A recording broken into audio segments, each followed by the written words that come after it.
Salutations, daydreamers, stargazers. If you clicked on this video, that means, baby, you found my spaceship. I am Josephine, your favorite celestial auntie, quiet as is kept. In honor of the beautiful women of color who've come before us, humbly, I open my vessel. For my first time flyers, do me a favor. Kick your shoes up at the threshold, drop any carry-on luggage you may have brought with you. Look, and whatever it is that is gripped to your shoulders and weighing down your back, go ahead and snatch that off too, put it on top, throw it in the cubby. We don't know what it is. It could be anything. Insecurities, childhood trauma, social anxiety, I don't know. But you will have to unpack that at a later date. If you've been here before, you already know everything goes. Either way, welcome y'all. Come on in, take a load off. Now, TT can't give you much, right? But I can give you a safe space to drop some of that weight and burden that's on you, just for a scoop of time, if anything else, right? I'm not here to force you to do anything you don't want to do. This is a safe space for you to come when you are ready, when you're comfortable, when you need a moment to yourself. Okay, come on in, come kick it with your TT. And before we hop into our flight, I did want to take this time and shout out my Crewside members, to all my Crewside steppers and my Crewside cuties. Thank you. Thank you for coming and kicking it with your TT, y'all. I really appreciate it. And as time progresses and our flights grow and our engagement increases, I just want y'all to always know that I truly appreciate the time that y'all come and kick it with me. Time is a finite resource, y'all, and you can choose to do anything, anywhere, with anyone. And y'all are choosing time and time again to come and kick it with your TT. I'm truly honored. Now, with that being said, let's hop into our flight, y'all. If you have the opportunity to check our itinerary, you know where we're headed. We're headed to a time of budding friendships, a time of long walks and even longer talks, a time of passenger and back seat princess energy. Y'all, we just out here, okay? During the time that I got in trouble and had to pay back my debts to society, I was definitely on go. I did not have a lot of time to do what I need to do in the time I need to do it. And when I had it, boy, we did it, and I had to get on back home. If you have not noticed, today is a voiceover, y'all. Yeah, we were commissioned for 2 pairs of canvas shoes. One was a high top, one was the Velcro strap over, right? Y'all, I don't know why these 2 pairs of shoes had me in a chokehold. I think, actually, I don't. I have no idea why it had me in a chokehold so bad. I will provide the video work that I did have the opportunity to record, and we're just gonna make it do what it do. Going forward with my commission pieces, I'm gonna have to definitely set time aside and record it, get it out the way. But you know, when you're juggling multiple things at once, this is just how it be. Typically, if I'm using a canvas, I'll coat it 2 coats. Whatever those 2 coats are, it just depends on the style of the canvas. So boom, 2 coats of the white. We put our design on the Velcro pair. Y'all, it ended up becoming a glitter pair because I had so many like little obstacles with that pair. And the design just wasn't giving what it was supposed to give. So I definitely had to revamp that pair. Look, going forward, there are just things that you figure out. This is a commission piece that I've been holding hostage now for a while. Okay. I told my homegirl who the shoes I'm doing, I told her, look, I swear you're gonna get these shoes before the baby graduate college. And we gonna stand on that. She gonna get these shoes before that baby graduate. So anyway, I digress. For today, what we did was we coated both shoes with a white base because they are canvas. This is typically what I do for canvas shoes. If you have a different process when you're customizing shoes and you would like to drop that information below, I'm so down. I'm cool with it. I'm here for the interaction, for the engagement. But LOL. I coated the shoes, put a design on there. For the Velcro pair, baby, it became a glitter pair. Okay, what I had going on, I didn't like it, so I glittered them. And when I say I glittered them down. So you'll notice that in the video. Once we got everything painted, coated, dried. Baby, I, with the quickness, got these shoes back to their owner. I never want to see them again. With love. So that's what you'll be seeing in the video today for the visuals. Now let's hop into our story time. If you had the opportunity to check our itinerary, you know we're heading y'all. We are headed to a time of budding friendships. We are heading to a time of emotional exploration and also passenger and backseat pimping, baby. So with that being said, let's hop into our flight, right? In today's flight, we're going to pull up on my BFF. In a previous flight, I named her something different, but I parlayed with her and she pretty much hit me with the look, if you're going to give me a name, you're going to have to name me this. Why does girl say Betty? Why does girl say Betty, y'all? So from here going forward, this girl want to be named Betty. So any of the story times pertaining to my BFF, forever known as Betty. Betty the BFF. All right. Betty with the BFF. Anyway, I digress. So, also, I want to introduce you to a new character who's always been in my life, one way or another. Tremendous side eye offense. We're gonna name this man Dice. This is me meeting Dice on the cusp of me getting out of trouble and getting back in trouble. Let's dive deep, okay? I wanted to introduce you guys to my BFF.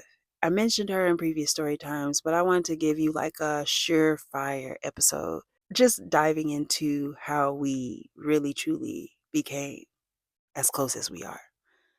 And for the good, the bad, and everything in between, right? Most of y'all have already graduated high school and it's been a decade. If you my age, you've been out of high school for a real long time. Right? You've been out of high school for a whole lifetime and a half, right? So just thinking back on just the dynamics of the burbs and how I maneuvered through that space, it was very interesting to me. Very, very interesting. At that time, I'd already gotten click tight with my homegirl Keisha, right? Because we stayed close to each other. I was always at her house. I had met through debate my homegirl. I think I named her Sunshine, Giggles, Bubbles. I have no idea what I named that girl. We will probably rename her again, but one of my close homegirls who's just a light. You know, we all have our struggles. We all have things that we deal with day in and day out. But when you meet someone, even if they are carrying the weight of the world on their shoulders, you would never know. First of all, you always have to check on your giggly, your funny, your lighthearted friends because sometimes they have the darkest corners in their lives. You feel me? You know, it is what it is. So I digress. We ain't gonna get too deep in that. So yeah, you know, I had my homegirls that I hung out with, also Slick, who from previous story times we know is slicker than a can of oil. Slick hung out with a group of other male presenting women who dated women. You feel me? And like I said in a previous story time, this is what a friend of mine from the community said is the most politically correct way to identify her. So that is what we're doing. So Slick hung out with a troop of other male presenting women who dated women, right? For POC, a lot of times y'all all know each other, especially in a place like the Burbs. A lot of times you know all the other people of color in a setup like this. Even though I had my friends who were the Blurds that I hung out with, you know, we had AP classes. A lot of us were in the debate. You know, we're taking the classes that clump us together. There were other groups of friends that we would kick it with during lunch, like during the hallway pass and whatever, whatever. So Slick was a part of one of the groups of people who I hung out with just in passing. And during my free period, we would hang out, right? That's how I got caught up in the first place, right? So when I first met Betty, she was hanging out with some other girls. Each of our little individual cliques all knew each other, parlay with who you were cool with, maybe hop into a conversation, go back to your group. That's just how it goes when you're socializing, right? When I first met Betty, she was hanging out with a different clique of girls. And we just so happened to all be in the same setting 9 out of 10 times, right? One day in particular that I remember, she was kicking it with this chick. We're gonna name her Shaka, as in Shaka Khan. Her aesthetic was kind of that. She was top heavy and big hair. That's all I'm gonna say. Top heavy with big hair. You know, she had a very big personality, super cool, but definitely above her time. You know, she was swift. But because I was deep in the throes of paying back what I owe, I didn't have the opportunity to really kick it with anyone. So once the end of my free period hit, I had to go back home, right? So it was the end of sophomore year, I would like to say. It was like the last day of school. The electricity just shut off, power outage. Everybody just sitting there trying to figure out what they doing. And the school was like, you know what, y'all just go. Get out of the school, y'all go home. And because I was grounded, I had to do just that. But I had saw this chick who I always was seeing around. She was laughing and joking with some girls. And I remember saying to myself, I really like her. She gonna be my friend. You know, because I would see her around.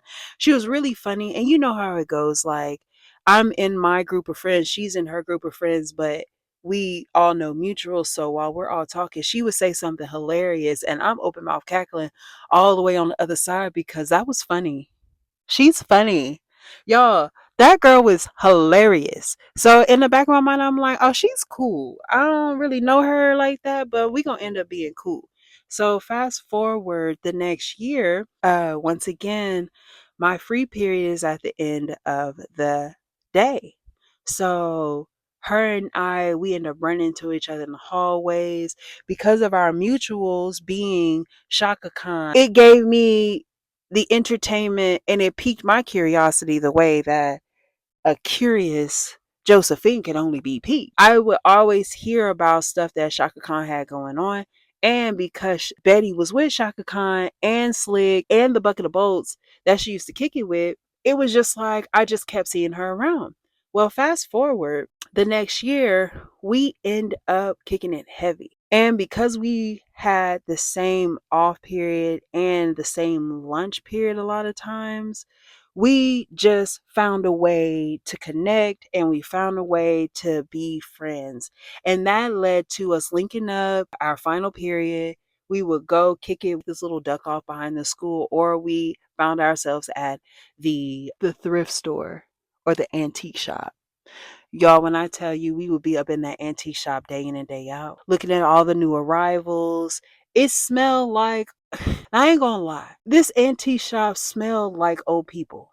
Okay, it smelled like mothballs and the Industrial Revolution. I don't know how to describe it other than it smelled like old people. It smelled like it was in an old person's home and then brought here with other things that were in other old people's homes.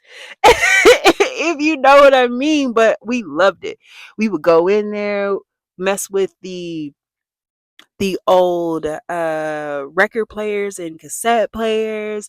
They had some of the dopest things in that shop from decades before. Okay. Even the mothball smell was just comforting.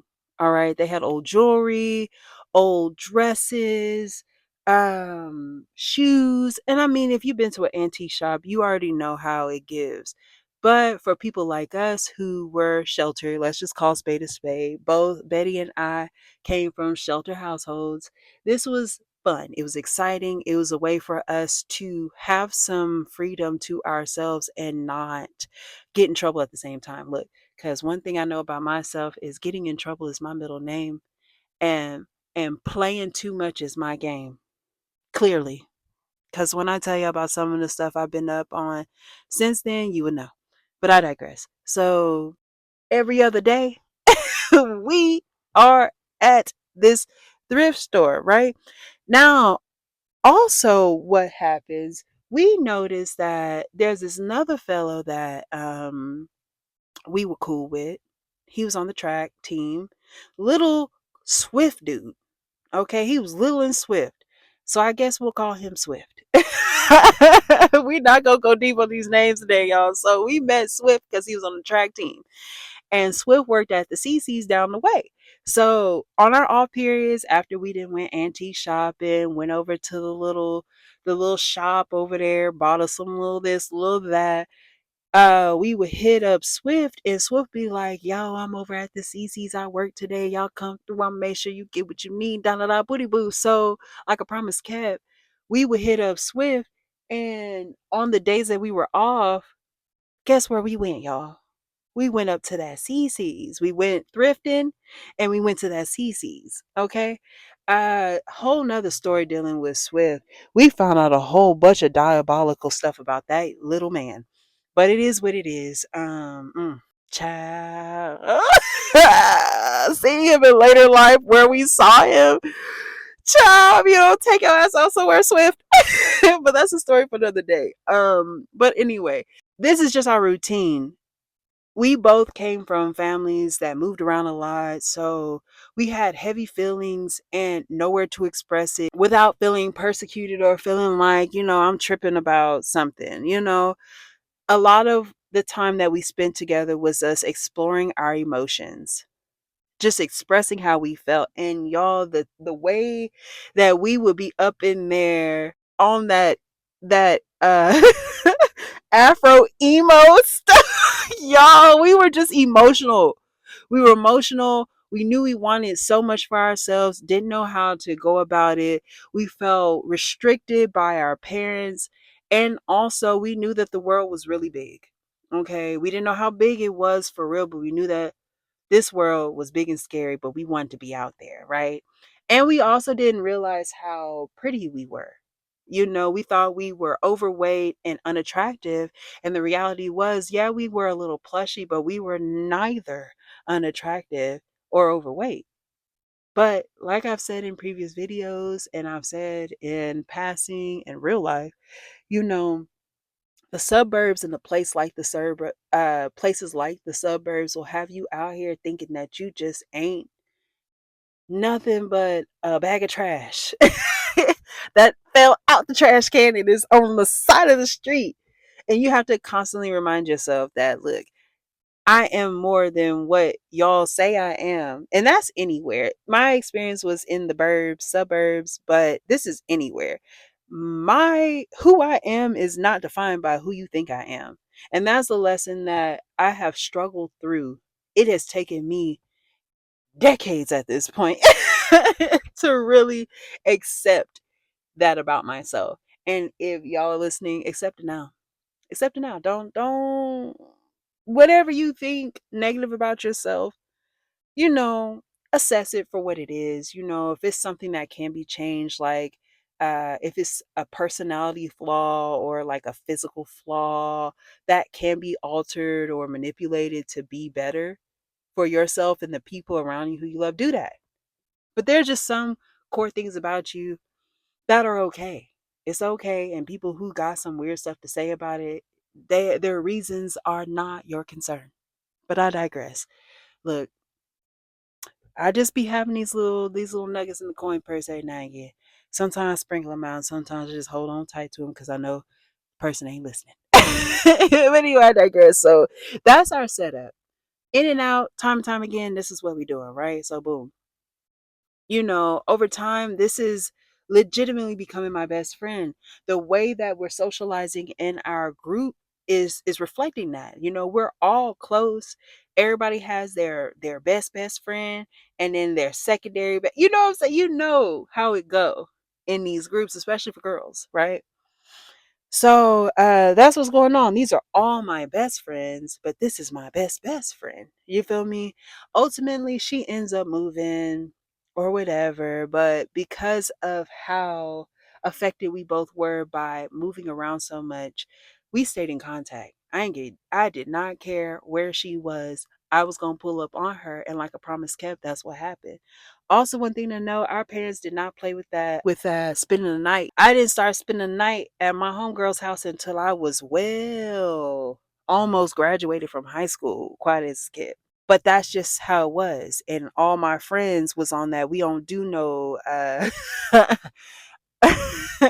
we don't do none of that either. So all of our parents, like I've stated in previous episodes, they was all on the same type of time. So having all of our parents on the same type of time, we had a little bit of freedom to hang out with each other, but that's it.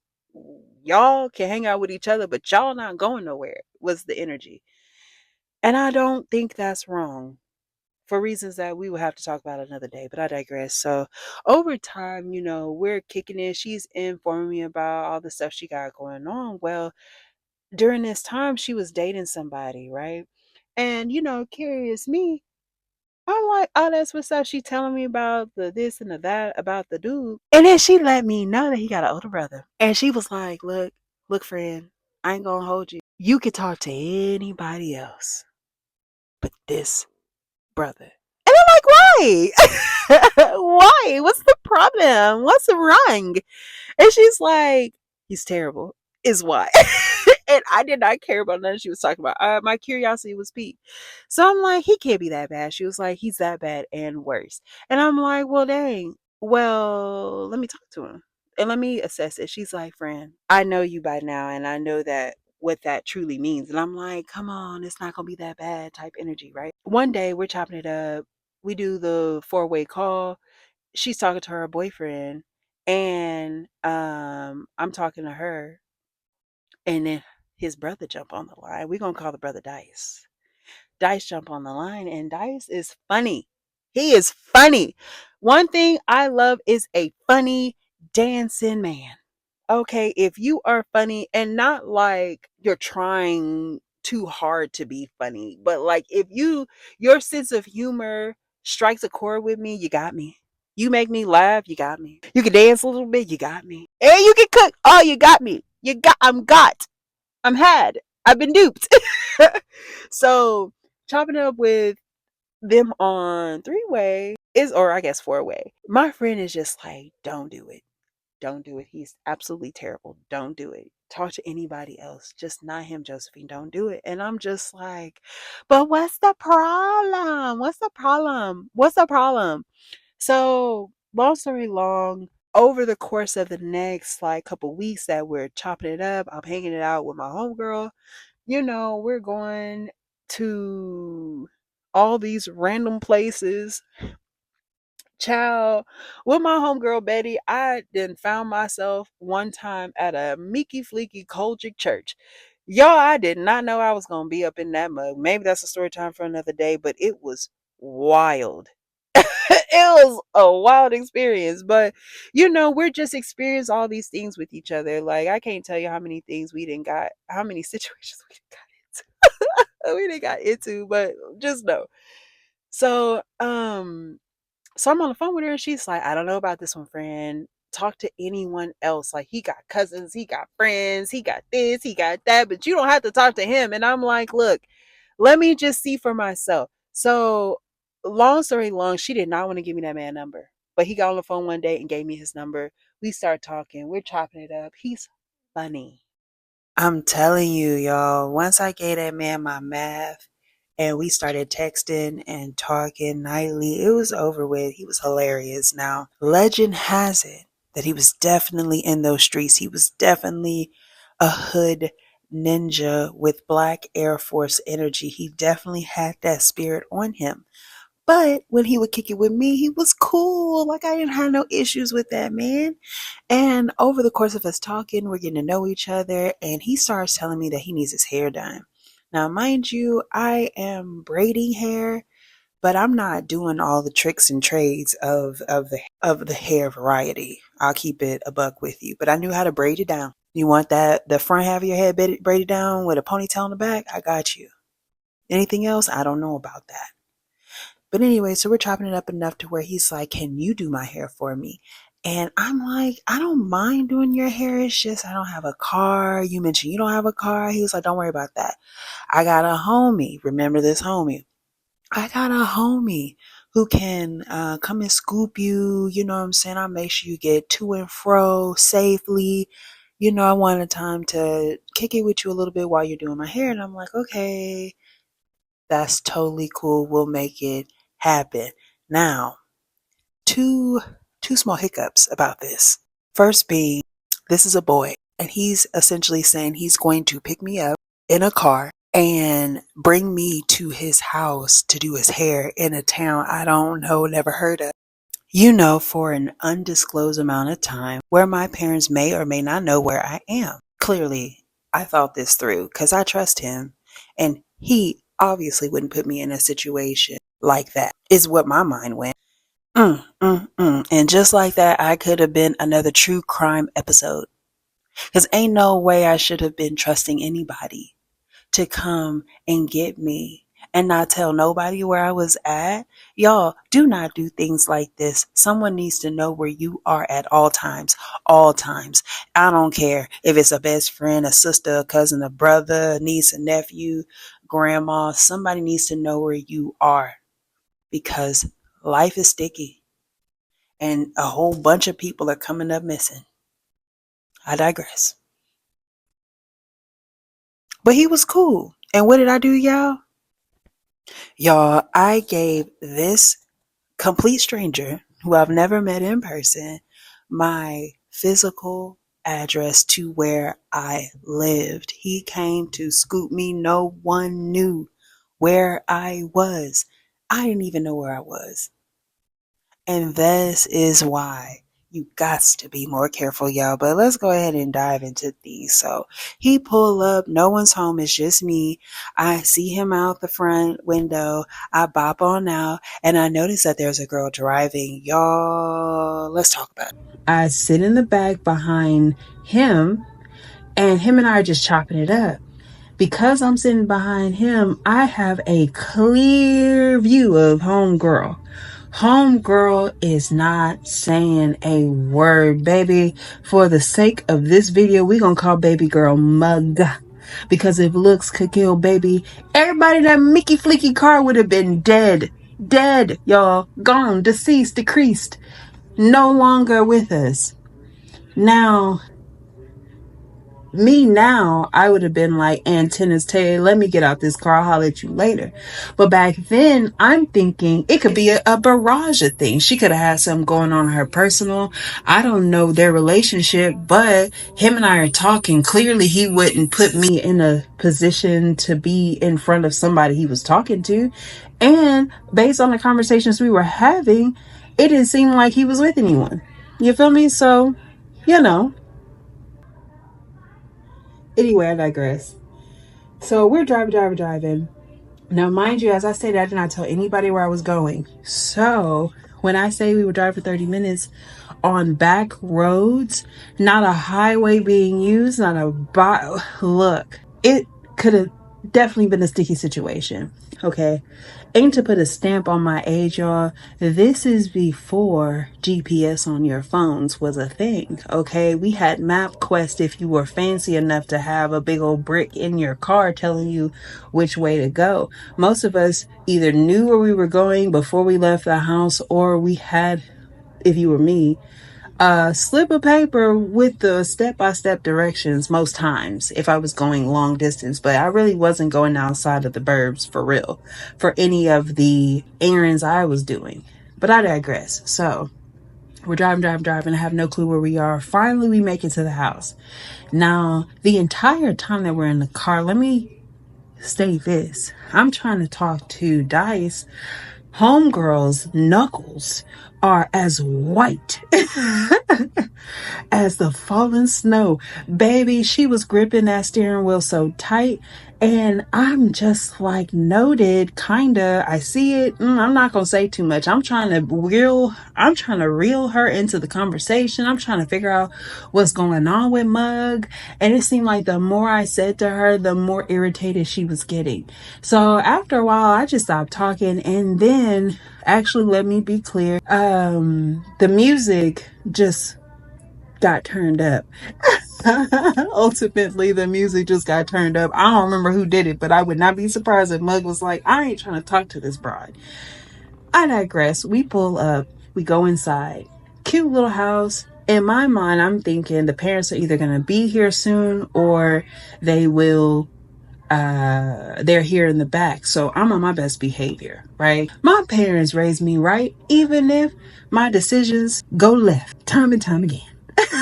But I digress, whatever, right? With that being said, We get settled in. I pull out what I brought to braid his hair. He pull out what he has. We put on Kung Fu Panda. Now, at the time, which is so funny, I like to mention this, the TVs back then were big and they had a big old booty on the back. So it would be nothing if you walk in and see a big old box just up, taking the whole wall, and you turn that mug on and it's just the whole screen, right? Like back then, that was making it. If you had a big old TV like that, you had a little shmoney in your pocket, right? So we get settled in, we're watching Kung Fu Panda, and we're just chopping it up. Look, my little heart was fluttering because I'm thinking to myself, wow, he a little hood. Yeah, I can see it on him. And he tells me about some of the situations he finds himself in. And I'm like, wow, you're kind of crazy. But he kept it kind of PG as well. So I'm like, side eye, but I guess I get it. I'm not a boy. So maybe this is just how y'all be acting. I'm not gonna deny, sometimes that's how they be acting. Even the ones that don't be in the streets, they have story times too. And I'm like, y'all be wilding out here, don't you? But I digress. So moving on, right? It takes me some time to get that boy hair finished, y'all. Let's say I leave the house around 1. My parents aren't tripping because it's the weekend, you know, they expect the kids to get out the house, go hang out with their friends, and come back at a reasonable time. It's also the summertime, so y'all know the days are a little longer. If I left at 1 p.m., y'all didn't get back till about 6:30. Now, mind you, ain't nobody really checked in on me because they understand whatever, but we'll get there. So we're chopping it up, you know. I'm braiding his hair. So you can call him my Mario. And baby, I was smitten. And this was vastly becoming a classic hood to-be love story. I digress. It's just a vibe. Every so often while we're chopping it up, I'll either say something funny or he'll say something funny, and he'll just like throw his arms like around my thighs, like on the outside. You know, if you're sitting in between someone's legs, he just throw his arms over my legs and be like, you're hilarious. Like, we're just chopping it up, whatever. Time come and go. I finally finished that boy hair, and it's time for me to go back. Y'all, mug pulled back up, and I'm saying we're chopping it up, come on the porch, and it's like skirt, pull up, doing 60 and a 20 and slam on her brakes. Right in front, smoke in the back, wheels is burning. And we get back in the car. Once again, I sit behind Dice, and if I told you she was stiff before, if I told you she was stiff before, when she dropped us off, when he get back in the car, she look at his hair, roll her eyes or whatever, and made like some comment like, you know, you could have went to so-and-so if you really want your hair done type vibes, right? And I'm like, whatever, you know, because, you know, I did my best. I told him I wasn't the best, but y'all know that for confidence, I hang out there looking silly. But I digress. I get home 30 odd minutes later, and more than anything, I'm just counting down the seconds because once again, we're going back roads. I don't know where we are. We turn it left, we turn it right. We had stop signs. I'm seeing cows and deer and coyotes just frolicking about. Pull up right in front of my house, slam on the brakes, you know, a little bit of whiplash is fine. I'm at this point ready to get out of the vehicle, and I say my piece or whatever. He gets out, gives me a hug. Dice gets out of the Mickey Flicky car, because I have to repeat it, gets out the car in front of my house, gives me a hug. It's like, you want me to walk you up? I was like, nah, you ain't gotta do all that. I walk inside. Why is my pop standing there in the front living room at the curtains with this look on his face like, who in the beep, beep, beep is this? Beep, beep, beep. Pulling up in front of my beep, beep, beep house. Is the look that I got. And it was in that moment, y'all, that I realized that I didn't boink up. And that all of the good behavior that I was on was greatly coming to an end. Smooth got grounded on suspicion. But one thing I will say, it was a soft grounding. It was like, yo, that was dangerous. We didn't even know where you are. You something could have happened to you. Da da da da da. And they were so right about that. Anything could have happened. They were like, where were you? I was like, I don't know. Okay, what street were you on? I was like, I don't know. Who was driving? I don't know her real name. It was a nickname, but we gonna call her Mug. They were like, do you even know what kind of car you was in? I was like, no. Didn't know even what kind of car I was in. Y'all, they just looked at me mortified and was like, go to your room. I think for the rest of this weekend, you need to reflect on your actions type vibes. I skedaddled to my room. I put on my little music because now I'm heartbroken that I got in trouble and I didn't even do nothing wrong, right? So fast forward. Um, Him and I, we kick it long down the road. We end up dating. Child, so much happened with that. We don't have enough time to dive into that right now. But what I will say is, coming full circles, a lifetime and a meeky fleeky half later, I'm chopping it up with homeboy, right? Just kicking it with him. I'm like nostalgic, right? We're talking. I'm like, yeah, I remember, we first met, we drove to your house, da da da da da. He was like, man, yeah, that was wild. Shorty was upset on fold. I was like, what do you mean? Dice, whatever do you mean? Man, I was woo woo woo talking to Shorty, you know what I'm saying? Me and her, we wasn't nothing official, nothing like that. I wasn't claiming her, woo woo woo. Man, I ain't gonna even hold you on phone. Shotty was tripping. And I'm like, what do you mean by that, Dice? He was like, nah, for real, at that time, woo woo woo. Always freaking saying on phone and woo woo woo. So he like a woo woo woo, talking, and he like basically he was messing with that girl. Told her that I was just his little brother, girlfriend, friend, and that I was just coming to do his hair for him for the low. That's what he told her. That's not what he was telling me. Now, mind you, he wasn't inappropriate, he wasn't sexual, nothing like that, but when I tell you a whole lifetime and a half later, I side-eyed that young man. Federal offense, side-eyed that young man. Oh, one more thing that I forgot to mention. And another reason why you do not go willy nilly hanging out with people without knowing what's going on. Apparently, a couple months before we linked up, his dad had paid off the remaining balance on the lease, like paid it to the end of the lease, and he left and went back to Illinois. So there was no parental figure at that house. So if he was on some fugazi, there wouldn't have been no one there.